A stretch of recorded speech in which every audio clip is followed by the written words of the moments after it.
eventually we go back to the apartment. She falls asleep. I go through her phone, and it is her and him dogging on me, talking about how she's going to stay on my good side so she can get things from me, and all sorts of terrible stuff. And so I'm like, hey, wake up, let's go. And she's like, oh my gosh, did you go through my phone? I'm like, yeah, I did. And then, so I got married May 17th of this year. And shortly before that, my wife, or ex-wife, started a new job. And that's important to know. So we end up moving into our apartment together in mid-July. I believe it was July 16th. Between the married, when we got married and that time, we were living with my parents. So we move in about 2 weeks after that.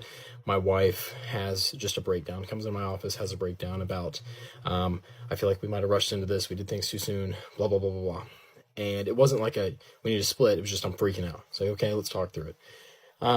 And about a week later, she apologizes, says, hey, I think I was just having kind of a mental breakdown. I'm like, hey, that's fine. I get it. It's scary times. I had a freak out. I think it was like the third night that we were staying in the apartment, just about like, missing my family.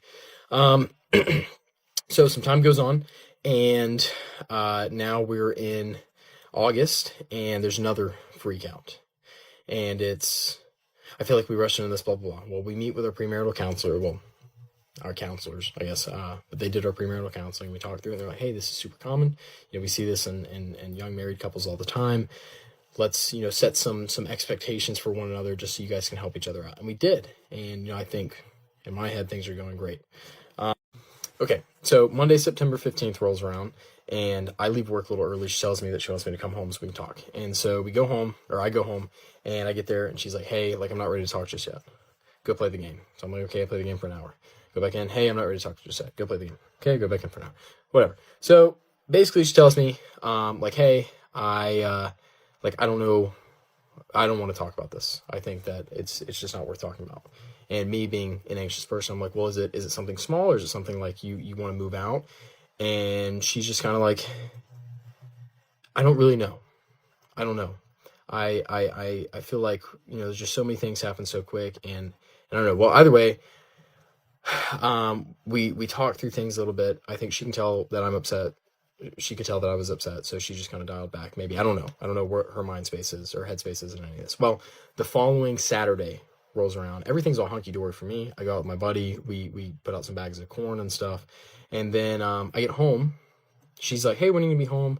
I tell her, and she's like, okay, great. I'm going to take a shower, and I'll see you when you get home. Well, I get home. She got her bags packed. Hey, I'm going to stay with my mom.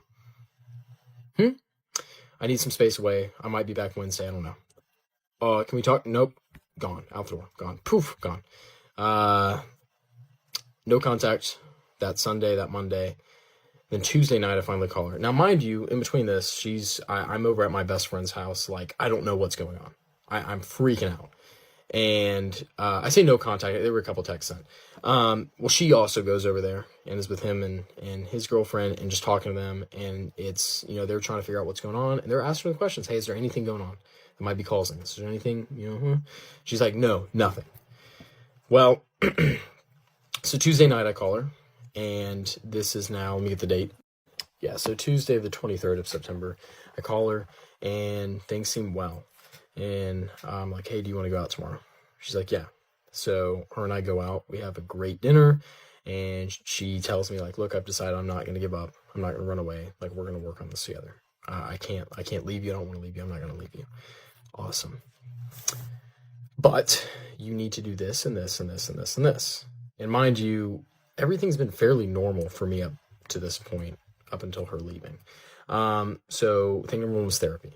So I put myself in therapy. I get couples therapy for the two of us. I'm paying out the butt for it, but whatever. This is necessary. Whatever means. She's like, I'm not ready to move back in yet, but we'll see. So we have our first therapy session that following Sunday, and just to kind of collapse all this down, eventually after a week or so, she moves back in. Things are going great. I'm cooking dinner every single night, right? She did almost nothing around the apartment, and I would complain about that because it's but I was like, you know what? I don't care. Cooking, cleaning, everything, laundry, everything. I'm doing everything, right? I made up her closet for her and stuff and whatever. I'm just I'm trying to show her whatever it is that you need, I'm going to do. And I just start working on myself and start trying to be, the best husband that I could possibly be. And it's stuff that I should have been doing beforehand, but it's like, this is my first time. I'm a kid. We can all see this was a major mistake, but I don't fault him for it. Most men don't know any better at first. Under no circumstances should you tolerate someone who is selfish or self-serving, and never drop your guard by assuming she'd never do you wrong. The moment you abandon your boundaries and self-respect to excuse this kind of behavior is the fastest way to get burned, as you're about to see. Well, 3 weeks go by. Let me go back to my text to figure out the date. So, mind you, during this time too, she's like trying to get me to buy her a new car and like a gaming PC, and we're coming to all these. I mean, it's amazing. It seemed like the most perfect marriage. Well, Sunday, October 12th rolls around, and things have been going great. We have our therapy session, and the therapist is like, guys, I think we made a breakthrough. And we're laughing, giggling, whatever. Well, therapy session ends. She looks at me, hey, I'm dropping out of nursing school. When did you make that decision? She's like, last week. It's like, okay, all right. I support you. That's a big decision. That gives us more time to spend together, I guess, work through these things. Breakdown. Anxiety, full on, just freaking out. My jump to is, hey, let's pray. She doesn't want to. She goes, jumps in the shower. She's free. I can't do this. I thought I could, whatever. And I'm like, hey, let's get in the car, because car rides always calmed her down. Let's get in the car and ride around. In the car, I've been lying to you. I've been doing X, Y. And I go, have you been cheating? And she looks at me, yeah. With who? It's her boss.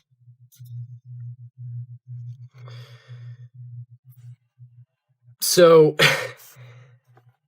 she says that. And, I've always been a very emotional person, but in that moment, I couldn't cry. I couldn't get angry. All I could do was drive.